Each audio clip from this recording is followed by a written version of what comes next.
Bir gülüşün yeter bu cana bebeğim. Sensiz bu dünya mənə dar, mənə zindan ha. Gözlerinde itirdim özümü taleyime. Yazılmışsan sanki ellerime, ellerini aktarır. Her nefesimde sen var, inan ki ticarete. Bebeğim,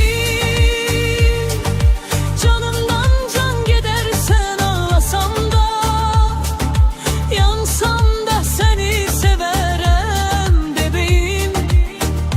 Bu yürek sana mehkum. Ölsem bile sevgimden dönmerem vades. Beni soruşsalar bu dünya meğermem.